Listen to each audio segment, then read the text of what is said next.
Hello दोस्तों, कैसे आप सब। उम्मीद करता हूँ कि आप सब अच्छे होंगे। पिछली वीडियो में ठोस द्रव गैस अवस्था के बारे में हम लोगों ने डिटेल से स्टडी किया था और उस वीडियो को आप अभी तक नहीं देख पाए हैं तो कृपया जाकर उस वीडियो को देख लीजिए। मैं उस वीडियो का लिंक इस वीडियो के डिस्क्रिप्शन में दे दूँगा, आप वहां से देख सकते हैं। इस वीडियो में हम पदार्थ की अवस्थाओं के चेंज के बारे में पढ़ने वाले हैं। गलनांक, द्रवणांक, ऊर्ध्वपातन, संघनन आदि क्रियाएं के बारे में हम इस वीडियो में अध्ययन करने वाले हैं। मैं सूरज कुमार मिश्रा आप सबका स्वागत करता हूं आपके अपने YouTube चैनल NCERT क्लासेस में।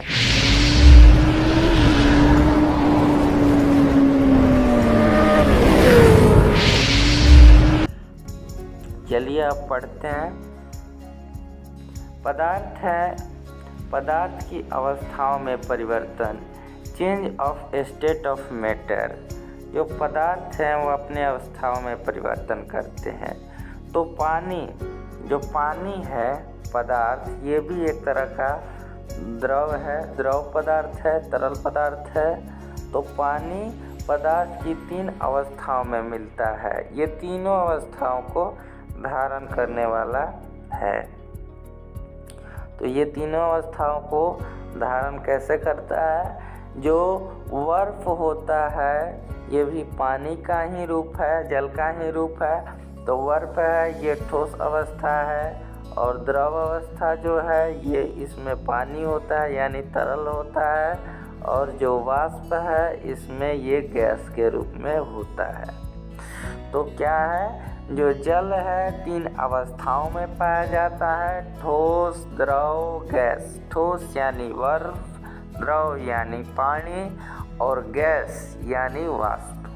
ठीक, यहाँ तक आप लोगों को समझ में आ गया होगा। तो आगे देखिए, जो गर्म करने पर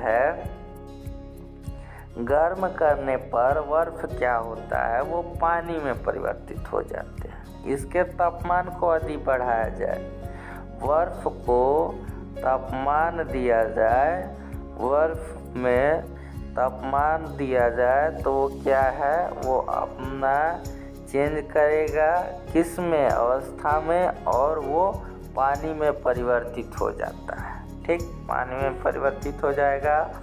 और पदार्थ की भौतिक अवस्था को 2 तरीकों से परिवर्तन किया जा सकता है।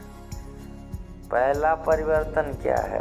पहला है कि तापमान में परिवर्तन कर दो, या उसके पहला तापमान में परिवर्तन कर दो या उसके दाब में परिवर्तन कर दो। ठीक, 2 परिवर्तन से हम लोग को संभव है एक अवस्था से दूसरी अवस्था में चेंज करने के लिए। 2 माध्यमों से हम चेंज कर सकते हैं। देखिए, तापमान में परिवर्तन। जो तापमान में परिवर्तन है इसमें एक चित्र दिया गया है, आप लोगों को दिख रहा होगा। ये चित्र है जो इसमें एक बर्नर लिया गया है और ये एक कांच का लिया गया है जिसमें द्रव है, द्रव पदार्थ। ये कांच का एक बर्तन है या फ्लास्क कह सकते हैं इसको। इस कांच के फ्लास्क में इसको द्रव को लिया गया है और इसमें थर्मामीटर द्वारा इसके तापमान को चेक किया जा रहा है। ठीक, और अंदर से लौ दिया जा रहा है, आगे की लपटें हैं। ये इसमें हो क्या रहा है कि द्रव को तापमान दिया जा रहा है, उसको परिवर्तित करने के लिए वाष्प में, और थर्मामीटर द्वारा चेक किया जा रहा है कि इसका परिवर्तन जो है कितने तापमान पर ये गैस में परिवर्तित हो जा रहा है। इस चित्र में यही बताने बताना चाह रहे हैं। जो भी इस चित्र है उसमें यही बताया जा रहा है। ठीक, तो देखिए, अब समझिए कि गलनांक क्या है। जो गलनांक है, मेल्टिंग पॉइंट, जिस वायुमंडलीय दाब या ताप, ठीक, जिस ताप या दाब पर कोई ठोस पिघलकर द्रव बनता है, ठीक, कोई ठोस पिघलकर द्रव बनता है, वह उस ठोस का गलनांक कहलाता है। क्या गलनांक कहलाता है? तो जो ठोस है, जो बर्फ है, उसका गलनांक क्या है? 273.16 केल्विन। सुविधा के लिए इसे हम 0 डिग्री सेल्सियस अर्थात 273 केल्विन लेते हैं।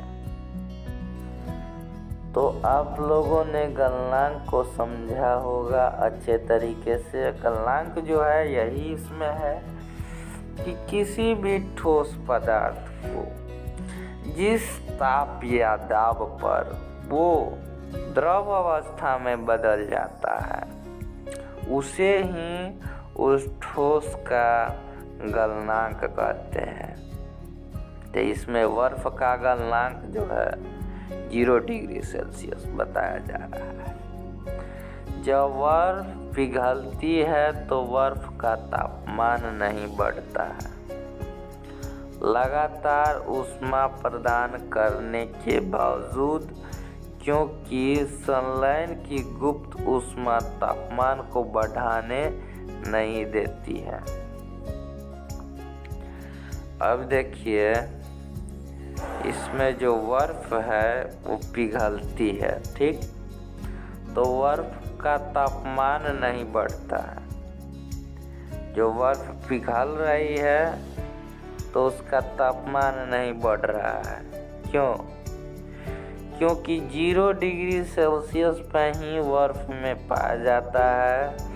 जो पानी है 0 डिग्री सेल्सियस में बर्फ की अवस्था में पाया जाता है और 0 डिग्री सेल्सियस में लिक्विड में भी पाया जाता है। तो बर्फ और लिक्विड में कुछ तो गुप्त ऊष्मा लगी होगी, इसलिए वो बर्फ है, और उसमें कुछ गुप्त ऊष्मा दी गई तो वो पानी में परिवर्तित हो गई। यानी इसमें 0 डिग्री सेल्सियस पानी का भी तापमान है और बर्फ का भी। तो इसमें कुछ गुप्त ऊष्मा लग रही हैं। तो इसमें बताया क्या जा रहा है कि जब बर्फ पिघलती है तो बर्फ का तापमान नहीं बढ़ता है। क्यों? क्योंकि लगातार ऊष्मा प्रदान करने के बावजूद, वो लगातार ऊष्मा देने के बावजूद भी, क्योंकि संलयन की जो उसमें गुप्त ऊष्मा है, वो संलयन है, उसमें जो कण है वो संलयन की गुप्त ऊष्मा है, वो तापक्रम को बढ़ाने नहीं देती है, इसलिए उसका तापमान नहीं परिवर्तित होता है, तापमान नहीं बढ़ता है। उसमें ऊष्मा जो है संलयन की गुप्त ऊष्मा लगती है। अब संलयन की गुप्त ऊष्मा क्या है? संलयन की गुप्त ऊष्मा वायुमंडलीय दाब पर 1 kg ठोस को, ठीक, वायुमंडलीय दाब पर 1 kg ठोस को उसके गलनांक पर द्रव में बदलने, ठीक, द्रव में बदलने के लिए जितनी ऊष्मीय ऊर्जा की आवश्यकता होती है उसे संलयन की गुप्त ऊष्मा कहते हैं। गुप्त ऊष्मा क्या है?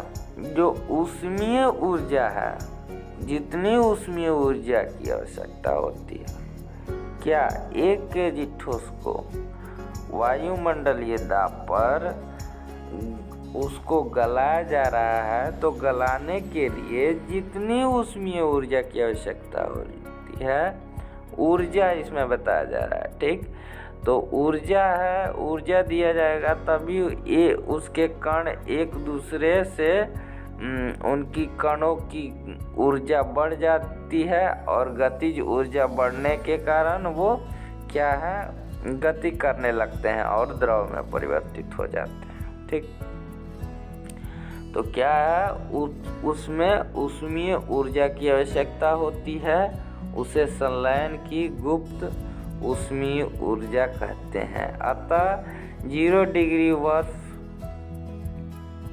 डिग्री सेल्सियस पर बर्फ के कण की तुलना में 0 डिग्री सेल्सियस पानी के कण अत्यधिक ऊर्जा होती है। उनमें क्या होती है, अत्यधिक ऊर्जा होती है।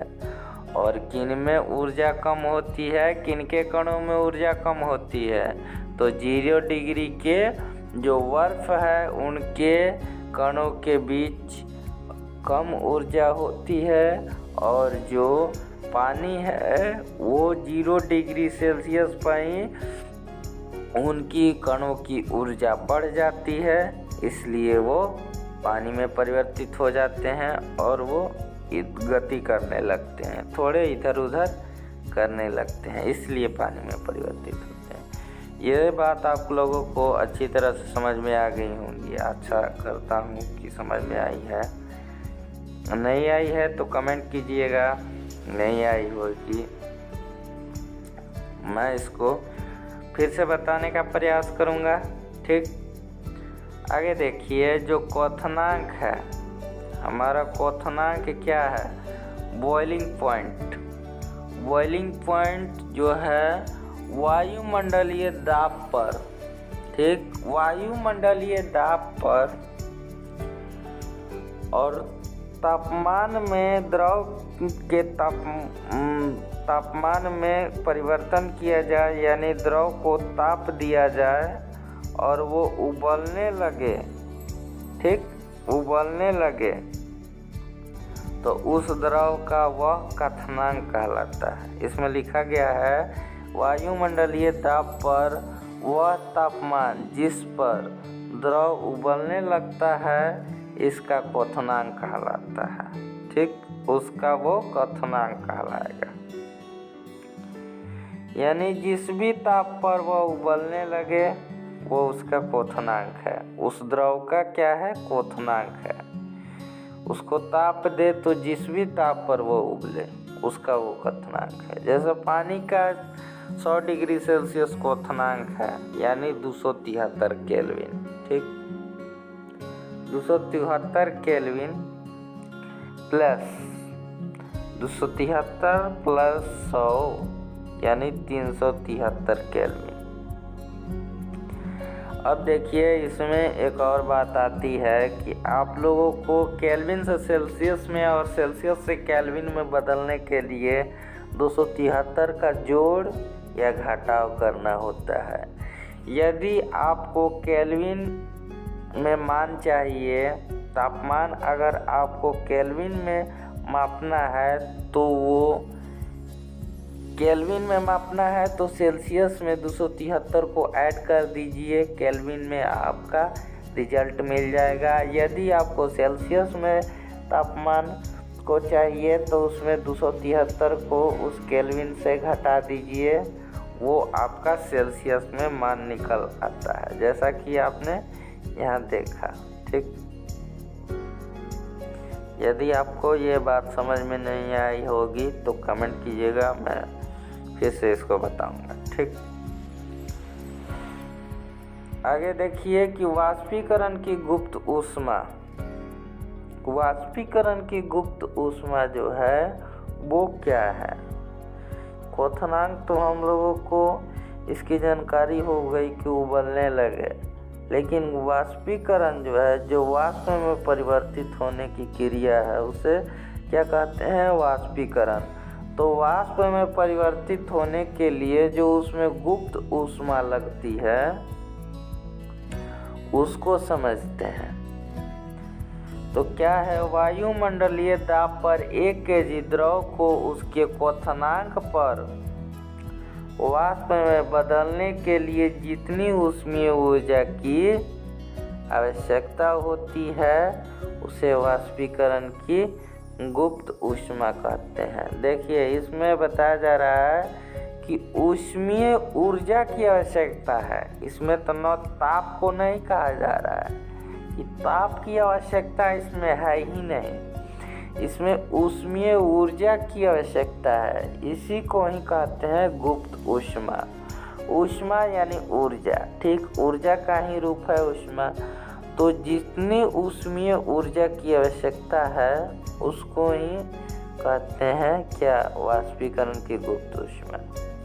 जैसे एग्जाम्पल ले लीजिए, जल है, जल का क्वथनांक 100 डिग्री सेल्सियस है, ये हम लोगों को ज्ञात है। तो 100 डिग्री सेल्सियस पर वो वाष्प में परिवर्तित होने लगता है, यानी ये कहिए कि खौलने लगता है। उसका क्वथनांक 100 डिग्री सेल्सियस है। तो खौलता है, तो खौलने के बाद जो वाष्प में वो परिवर्तित हो रहा है, उस वाष्प का तापमान और उस खौलते हुए पानी का तापमान दोनों ही सेम है। तो इसमें कितनी गुप्त ऊष्मा लगी, इसमें तो गुप्त ही न है। 100 डिग्री सेल्सियस इसका भी तापमान, उसका भी, यानी इसमें जो ऊष्मा लग रही है इसमें वो गुप्त ऊष्मा है। तो वही गुप्त ऊष्मा वाष्पीकरण की गुप्त ऊष्मा कहलाती है, जो क्या करती है कि द्रव के कणों की जो है गतिज ऊर्जा को बढ़ा देती है और वो एक दूसरे से गति करने लगते हैं और अलग अलग होने लगते हैं, इसलिए वो वाष्प में परिवर्तित हो जाते हैं। इतनी बात समझ में आ गई होगी आपको। चलिए आगे देखते हैं।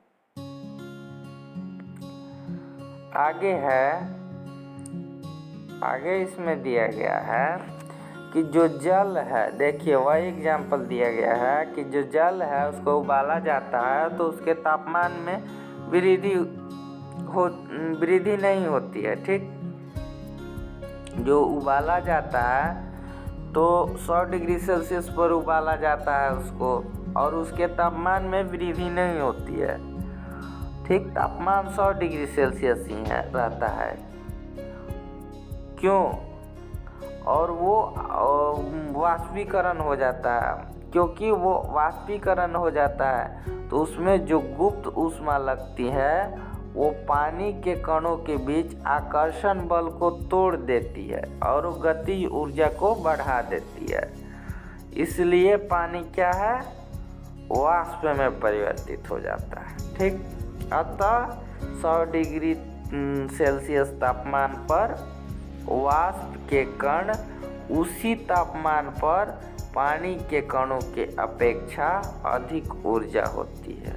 पानी के कणों के अपेक्षा उनके कणों में अत्यधिक ऊर्जा होती है, और हम जानते हैं कि जिसके कणों में अत्यधिक ऊर्जा है वो अत्यधिक गति करते हैं, इसलिए वो वाष्प में परिवर्तित हो जाते हैं और एक गति करने लगते हैं, एक दूसरे से अलग हो जाते हैं। अब तापमान में परिवर्तन से पदार्थ की अवस्था को एक से दूसरी अवस्था में बदला जा सकता है, जैसा कि नीचे आरेख में दिखाया गया है। दिखाया जा रहा है कि तापमान में यदि परिवर्तन किया जाए तो अवस्था चेंज हो जाती है। पहला ये हम लोगों को बताया गया कि तापमान में यदि परिवर्तन करें तो चेंज होती है, और दूसरा बताया जाएगा कि दाब में परिवर्तन करें तो भी चेंज हो सकता है, ठीक। यदि अत्यधिक दाब बढ़ा दिया जाए तो वो ठोस, कम कर दिया जाए द्रव, और दाब को अत्यधिक लो कर दिया जाए तो गैस, ठीक। तो एक दाब के प्रभाव से अवस्था में परिवर्तित होती है या अवस्था परिवर्तित होती है। ठीक, तो इस डायग्राम में है कि ठोस अवस्था जो है वो ऊष्मा ग्रहण करके द्रव अवस्था में परिवर्तित होती है और द्रव अवस्था ऊष्मा ग्रहण करके गैस अवस्था में, और गैस अवस्था को शीतलता प्रदान की जाए तो वो द्रव अवस्था में परिवर्तित हो जाती है। और जैसा कि हम लोग करते हैं, वाष्प को शीतलता प्रदान करते हैं तो वो द्रव में परिवर्तित हो जाता है। तो द्रव अवस्था को शीतलता प्रदान किया जाए तो ठोस अवस्था में परिवर्तित हो जाती है। और द्रव को ठोस में बदलने के लिए कौन सा यंत्र यूज करते हैं हम लोग? फ्रीज करते हैं उससे। तो जल जो है 25 डिग्री सेल्सियस में तरल पदार्थ होता है, यानी द्रव अवस्था में रहता है। कितने पर? 25 डिग्री सेल्सियस में। और 0 डिग्री सेल्सियस पर बर्फ में, और 100 डिग्री सेल्सियस पर वाष्प में। ठीक, इतना हम लोगों ने जान लिया। आगे देखिए ऊर्ध्वपातन क्या है। अब देखिए ऊर्ध्वपातन क्या है। ऊर्ध्वपातन कुछ ऐसे पदार्थ हैं जो कि द्रव अवस्था में परिवर्तन हुए बिना ही, ठीक, सीधे ठोस अवस्था से सीधे गैस अवस्था में परिवर्तित हो जाए। इसमें दिखाया जा रहा है कि पहले उसको ऊष्मा दिया गया तो द्रव अवस्था में, यहाँ दिखाया गया तो ऊष्मा दिया तो द्रव अवस्था में, और फिर ऊष्मा दिया तो गैस अवस्था में। और ये सीधे क्या सीधे कन्वर्ट हुआ, यानी ट्रांसफर हुआ किसमें? तो गैस अवस्था में। इसे ही क्या कहते हैं? ऊर्ध्वपातन कहते हैं। सीधे ठोस अवस्था से गैस अवस्था में परिवर्तित हो, उसे क्या कहते हैं? ऊर्ध्वपातन कहते हैं। ठीक, सीधे गैस अवस्था और वाष्पित, जैसे ठोस अवस्था से सीधे गैस अवस्था में वाष्पित हो जाते हैं जो उनके कण, तो इसी क्रिया को क्या कहते हैं? ऊर्ध्वपातन कहते हैं। उदाहरण के लिए लेते हैं थोड़ा सा कपूर और या अमोनियम क्लोराइड लेकर इसका चूर्ण करके, इसको चूर्ण यानी चूर्ण बनाते हैं इसका। ठीक, चूर्ण बनाकर चीनी की प्याली में डालिए। क्या? तो कपूर या अमोनियम क्लोराइड को लेकर इसका चूर्ण करके चीनी की प्याली में डालिए। चीनी की प्याली पर कीप को, इसे चित्र के द्वारा भी दिखाया जा रहा है, कीप को उल्टा करके रखिए। कीप के सिरे पर रुई की डांट लगा दीजिए और कीप के जो ऊपरी हिस्सा है यहाँ उसमें डांट लगा दीजिए, यानी रुई से बंद कर दीजिए। क्या कर दीजिए? यहाँ देखिए कि जो ये है, ये बर्नर है और ये प्याली है, चीनी की प्याली। इसमें कपूर या अमोनियम क्लोराइड को डाला गया और कीप द्वारा ढक दिया गया, और ढकने के बाद ऊपर से उसके मुंह को रुई से बंद कर दिया गया। ठीक, और बंद करने के बाद अब क्या कीजिए कि धीरे धीरे गर्म कीजिए। हमें दिखेंगे कि कपूर या अमोनियम क्लोराइड ठोस से सीधे गैस अवस्था में परिवर्तित हो रही है। ठीक, क्या? ठोस से गैस अवस्था में बदल जाता है। कीप की भीतर दीवारों पर पदार्थ के वाष्प संघनित होते हैं। ठीक, और कीप के जो दीवार हैं उनमें वाष्प संघनन, यानी उनमें संघनित होते हैं। ठीक, अब देखिए जो हमारा दूसरा था कि दाब में परिवर्तन करें तो अवस्था चेंज होती है, वही चीज़ है अब पढ़ना कि दाब में परिवर्तन करें तो वो अवस्था चेंज करती है। तो दाब में परिवर्तन के प्रभाव। अब दाब परिवर्तन पर प्रभाव, यदि हम तापमान घटाने पर सिलेंडर में गैस जो है, यदि हम तापमान घटाने पर सिलेंडर में रखी जो गैस है वह क्या हो जाती है, वो द्रव अवस्था में आएगी तापमान को घटाएंगे तो। इसमें दिखाया जा रहा है कि यदि उसको घटाएं या संपीड्य करें, उस पर दबाव डालें तो क्या वो द्रव अवस्था में बदल जाती है। ठीक, तो उनके कणों के बीच की दूरी कम हो जाती है संपीड़न के कारण, और वो क्या गैस अवस्था से द्रव अवस्था में बदल जाते हैं। ठीक, यहाँ दिखाया जा रहा है कि दाब बढ़ाना, ठीक, या और ताप घटाना। ताप को घटाइए, दाब को बढ़ाइए तो क्या अवस्था में परिवर्तन होगा। जैसा कि हम लोगों ने अभी गैस से द्रव अवस्था में परिवर्तन करने के लिए दाब को बढ़ाइए, ताप को घटाइए तो द्रव अवस्था में परिवर्तित हो जाएंगी। गैस क्या में बदल जाएगा, गैस को द्रव में बदलना। ठीक, तो यहाँ चित्र के द्वारा दर्शाया जा रहा है कि इसमें लिया गया है एक, या यूं कहिए कि एक सिरिंज ले लीजिए और उसके अगले हिस्से को कॉर्क द्वारा बंद कर दीजिए।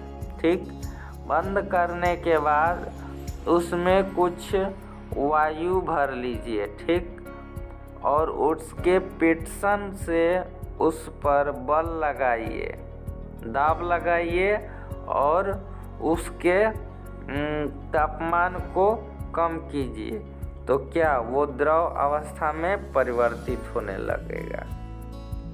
यही समझना है इसमें। ठीक, यहाँ समझाया जा रहा है, दबाव डाला जा रहा है, ये कण पास आ रहे हैं और पास आकर संपीड़न के कारण वो चेंज कर रहे हैं अपनी अवस्था। ठीक, आगे इसमें भी है, आगे जो है, आगे ये है कि ज़्यादा दाब बढ़ाने से गैस के कण नज़दीक आ जाते हैं। ठीक, और द्रव में परिवर्तित हो जाते हैं।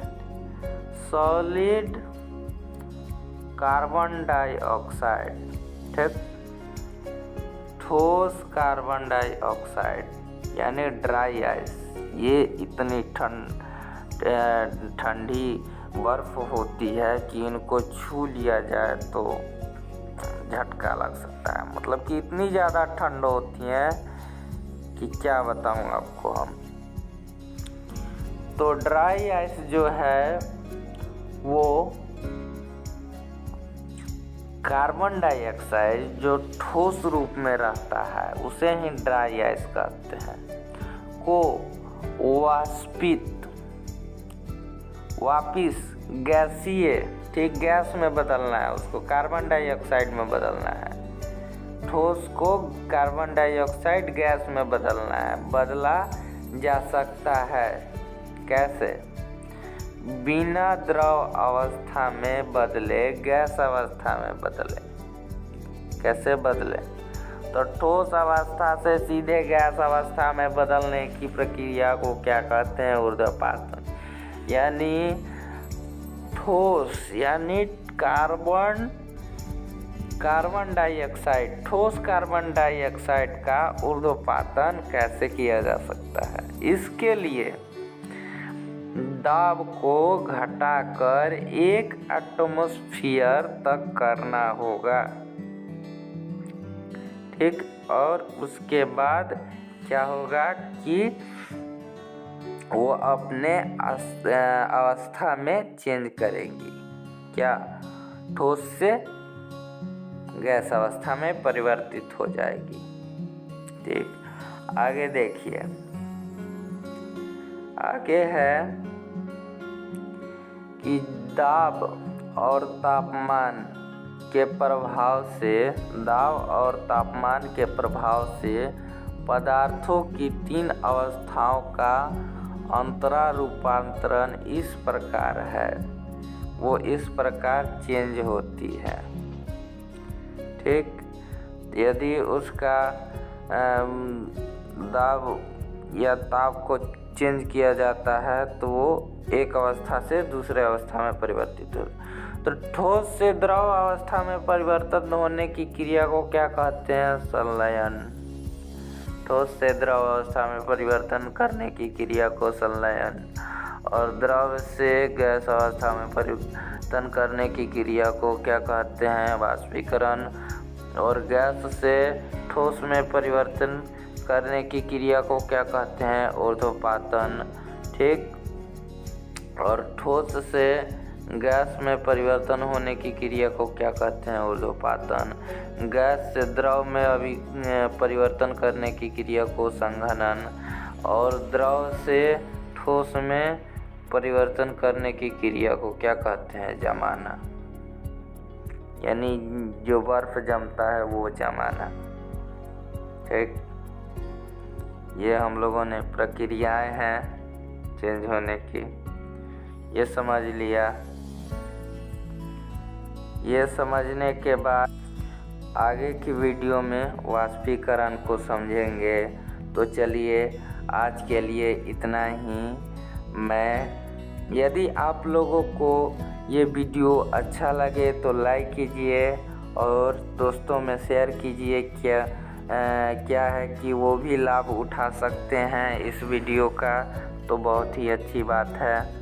और चैनल को सब्सक्राइब कर लीजिए, यदि नए हैं तो चैनल को सब्सक्राइब कीजिएगा, क्योंकि और बेल का आइकन है वो ऑल पर सेट कर लीजिए दबाकर। नोटिफिकेशन आप लोगों को पहुंचता रहेगा कौन कौन सी वीडियो डाली जा रही हैं इस चैनल पर। ठीक, और ये आप लोगों को बहुत ही पसंद आएंगी, मैं आशा ऐसा करता हूँ। तब तक के लिए धन्यवाद।